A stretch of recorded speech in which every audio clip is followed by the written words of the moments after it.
சூர்யா அண்ணா அவர்கள் நடித்த அந்த சிங்கம் படத்துல அந்த கடைசி காட்சி இருக்குல்ல, சூர்யா அண்ணா அவர்கள் பிரகாஷ்ராஜ் அவர்களை பார்த்து சொல்லுவாங்க, திருந்த மாட்டால அப்படின்ற மாதிரி.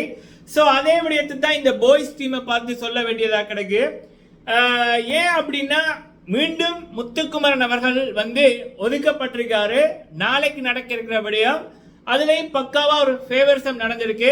அது என்ன அப்படி என்பதை பார்க்கலாம். சரிங்களா? ஒன்று. ரெண்டாவது இந்த சௌந்தர்யா எப்பயுமே தீமைக்கு நேர்மையை பிடிக்காது, இருட்டுக்கு வெளிச்சத்தை பிடிக்காது, கெட்டவங்களுக்கு நல்லவங்களை பிடிக்காது. ஸோ முத்துக்குமரன் அவர்கள் நேர்மையாகவும் நியாயமாகவும் இந்த ஆட்டத்தை ஆடுறாங்க.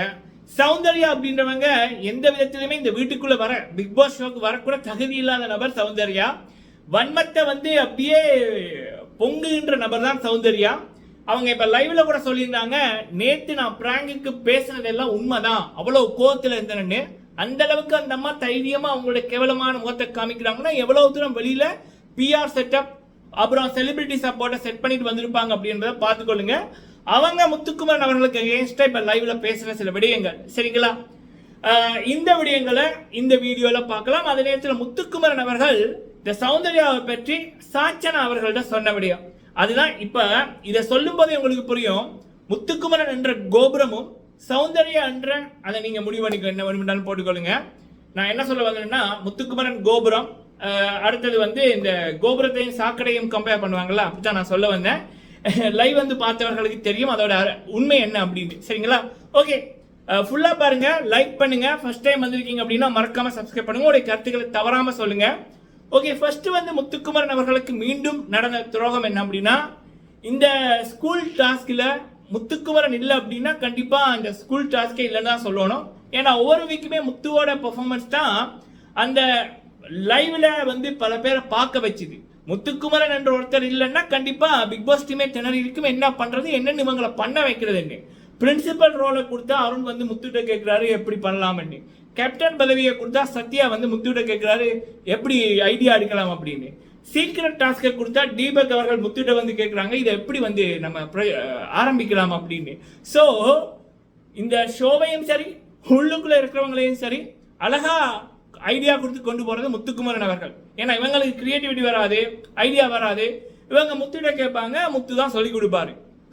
அப்போ ஈவன் இந்த ஸ்கூல் இதில் கூட ஃபர்ஸ்ட் ரேங்க் அப்படின்ற மாதிரி முத்துக்கு தான் கொடுத்தாங்க.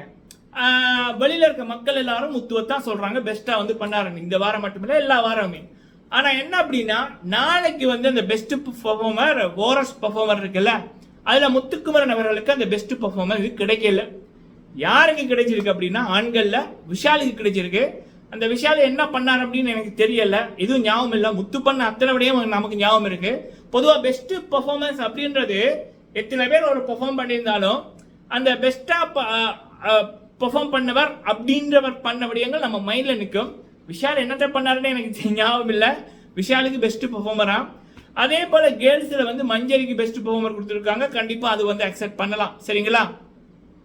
அடுத்தது ஓரஸ் பெர்ஃபார்மர் யாருன்னா ஆண்கள்ல ராணவ், பெண்கள்ல வர்ஷினி. கண்டிப்பா இது வீட்டுக்குள்ள இருக்கிறவங்க அவங்கள அட்டாக் பண்றாங்க. ஆனா வெளியில பாக்குற மக்கள் கண்டிப்பா அவங்களுக்கு ஓட்டை வாரி வழங்குவாங்க. இது அவங்களுக்கு தெரியுதா இல்லையான்னு எனக்கு தெரியல. ஸோ ஓரஸ் பெர்ஃபார்மன்ஸா ராணவையும் வர்ஷினியும் தெரிவு செஞ்சிருக்காங்க. பட் என்ன பொறுத்த வரைக்கும் இது ராங் தான். சரிங்களா? வர்ஷினி எல்லாம் இந்த ஜாக்லின் சௌந்தர்யாவோட எவ்வளவு தூரம் பெஸ்டா தான் பண்ணாங்க. ராணவ் அவர்கள் நல்லா தான் பண்ணாரு. சரிங்களா? அதாவது இந்த ஓரஸ் எடுக்கிற அளவுக்கு அவர் அந்த அளவுக்கு மோசமான எனக்கு தெரியல. பட் வர்ஷினி நல்லா பண்ணியிருந்தாங்க. சரிங்களா? ஓகே. ஆனா இது அவங்களுக்கு பிளஸ் தான், வெளியில மக்கள் ஓட்ட வாரி வழங்குவாங்க, அதனால பிரச்சனை இல்லை. ஓகே, அடுத்தது பாத்தீங்கன்னா இன்னொரு முக்கியமான விடயம் நாளைக்கு நடக்க இருக்கிறது இந்த நாமினேஷன் ஃப்ரீ பாஸ்ட். அதுல ஆண்கள் தான் வின் பண்ணியிருக்காங்க. 2 டாஸ்க்குமே ஆண்கள் தான் வின் பண்ணியிருக்காங்க. அந்த நாமினேஷன் ஃப்ரீ பாஸ் தீபக் அவர்களுக்கு கொடுத்திருக்காங்க அப்படின்றது இது. கண்டிப்பா தீபக் அவர்களுக்கு அந்த நாமினேஷன் ஃப்ரீ பாஸ் தேவைப்படாது. என்ன ஓட்டிங்ல அவர் 4வது 5வது இருக்காரு. ஸோ பரவாயில்ல, அவர் டிசர்விங் அப்படின்றதான் என்னுடைய இது. சரிங்களா? ஏன்னா தீபக் அவரா இருக்கார் அப்படி என்பதான் எனக்கு தோணுது. இந்த ஜாக்லின், சௌந்தர்யா, ஆனந்தி, இந்த ஆனந்தி ஒரு வார்த்தை லைவ்ல சொன்னாங்க பாத்தீங்களா?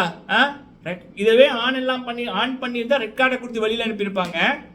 போன சீசன் பிரதீப் பண்ணாத தப்புக்கு கமல்ஹாசன் அவர்கள் எக்கச்சக்கமா சொல்லி வெளியில் அனுப்பினாரு. அப்ப இப்ப ஆனந்தி அதை விட அதிகமா அவர் கமல்ஹாசன் சொன்னாரு பிரதீப் இப்படி பண்ணார் அப்படி பண்ணாருன்னு அதை விட அதிகமா குழந்தைகள் பார்க்குற ஷோல கேவலமா பண்ணி கொண்டிருக்காங்க. இதுக்கெல்லாம் யாருமே கேட்க மாட்டாங்க போல இருக்கு. ஏன்னா பொண்ணு பண்ணா ஒரு சட்டம், ஆணு பண்ணா ஒரு சட்டம். சரி, ஓகே. அடுத்த விடயம் வந்து முத்துக்குமரன் அவர்கள், இதுதான் முத்து அப்படின்னு சொல்லணும். முத்துக்குமரன் அவர்கள் சௌந்தர்யாவை பற்றி சொன்னது. சௌந்தர்யா வந்து முத்துக்கு பின்னால ராயன் கிட்ட பேசின விடயங்கள். இதை பார்க்கும்போது உங்களுக்கு தெரியும் முத்து என்ற கோபுரமும் சௌந்தர்யான்ற அவங்களுக்கும் இருக்க வித்தியாசம் உங்களுக்கு தெரியும். சௌந்தர்யா வந்து பாத்தீங்கன்னா இன்னைக்கு கூட வைஸ் பிரின்சிபல் ஒரு கதை டாஸ்க்ல அவர் ஸ்டார்ட் பண்ணி விடுவார். மீதி எல்லாருமே அதை கொண்டு போகணும். அதுல கூட சௌந்தர்யாவோட கேவலமான வன்ம குணம் தான் வெளியில வந்திருக்கு. சரியா? ஏன்னா இவங்கள்ட்ட பணம் இருக்கு, பிஆர் சப்போர்ட் இருக்கு, செலிபிரிட்டிஸ் இருக்கு, பிக் பாஸ் டீமுக்குள்ளே சப்போர்ட் பண்ண ஆட்கள் இருக்கு, எடிட்டர் வந்து இவங்களுக்கு வேண்டப்பட்ட ஆளு. ஆனா அப்படி இருந்தும் கூட முத்துக்குமரனை போல முத்தா ஜொலிக்க முடியல இந்த அம்மாவால. ஏன்னா இந்த அம்மாவோட திறமையும் இல்லை, கிரியேட்டிவிட்டியும் இல்லை. அதனால இந்த அம்மாவுக்கு பொறாமை. எல்லாருக்கிட்டையும் போய் முத்துவை பத்தி கேவலமா பேசுறா இவங்களோட விடயம். ராயன் கிட்ட போயுமே வந்து அதை அந்த இன்ஃபுளுன்ஸ் பண்றது இருக்குல்ல, அதை வந்து பண்ணி கொண்டிருக்காங்க. முத்தை பத்தி தப்பா பேசி கொண்டிருக்காங்க. ஸோ இது ஒரு பக்கம் இருக்க, இன்னொரு பக்கம் சாச்சனா முத்துக்குமரனோட பேச வராங்க. அப்ப வந்து சௌந்தர்யா வந்து ஃபேக் போல இருக்கு, ஃபர்ஸ்ட் 2 வீக் வேற மாதிரி இருந்தா, 3ஆவது வீக் வேற மாதிரி இருந்தா, இப்ப வேற மாதிரி இருக்கா அப்படின்னு. கண்டிப்பா சௌந்தர்யா பக்கா ஃபேக். சாச்சனா வேர்சஸ் சௌந்தர்யா அப்படின்னு வந்தா நான் சாச்சனாக்கு சப்போர்ட் பண்ணுவேன். சரியா? ஸோ அப்படி இருக்கக்குள்ள அங்கதான் முத்துவோட குணம். முத்து சொன்னாரு ஒருவேளை அவங்க ஃபர்ஸ்ட் 2 வீக் வந்து வேற மாதிரி இருந்திருக்கலாம், அதுக்கப்புறம் கேமை புரிஞ்சு இருக்கலாம். ஸோ கேமை புரிஞ்சு இப்போ வந்து ஆடிக்கொண்டிருக்கலாம். பட் நமக்கு என்ன தேவை அப்படின்னா, நம்ம எதை கவனிக்கணும் அப்படின்னா, வீக்கெண்டில் விஜய் சேதுபதி அவர்கள் அவர் சொல்லுகின்ற வார்த்தை, அவர் பல தடவை நமக்கான அறிவுறுத்தல்கள், நல்ல விடயங்கள், ஹிண்டை வந்து கொடுப்பாரு. அதை கவனிச்சாலே போதும். கண்டிப்பா நம்மளுடைய கேம் எப்பப்ப என்னென்ன மாற்றணும், எப்படி போகணும்ன்றது புரியும். இந்த ஆடியன்ஸ் கைதட்டல் எல்லாம் அதெல்லாம் வேலைக்காகாது, அது போலியாகவும் கூட இருக்கலாம். ஸோ அதனால நான் வந்து மக்கள் செல்வனைத்தான், அவர் சொல்ற வார்த்தைகளை தான், அவருடைய அறிவுரையத்தான் நான் வந்து கேட்கிறேன். அது வந்து எனக்கு பல தடவை ஹெல்ப் ஆயிருக்குன்னு அவர் எகெயின் வந்து சாச்சனா வந்து சௌந்தர்யாவை பற்றி தப்பா சொல்றாங்க. ஆனா இவர் வந்து தப்பா சொல்லல சௌந்தர்யாவை பற்றி, அவர் நல்ல மாதிரி தான் சொல்றாரு. அதே நேரத்தில் சாச்சனாக்கு ஒரு நல்ல ஒரு மோட்டிவேஷன், ஒரு இது விடியம் சொல்றாரு, மோட்டிவேட் பண்றாரு. இதுதான் முத்துக்குமரன், இதுதான் முத்துக்குமரன் அப்படின்ற அந்த கோபுரத்துக்கும் சௌந்தர்யான்ற அதுக்கும் இருக்கிற வித்தியாசம். சரிங்களா? நீங்க உங்களோட கருத்தை சொல்லுங்க. இது லைவ்ல நடந்தது. நீங்க உங்களோட கருத்தை சொல்லுங்க. வீடியோ பிடிச்சிருந்தா லைக் பண்ணுங்க. நன்றி.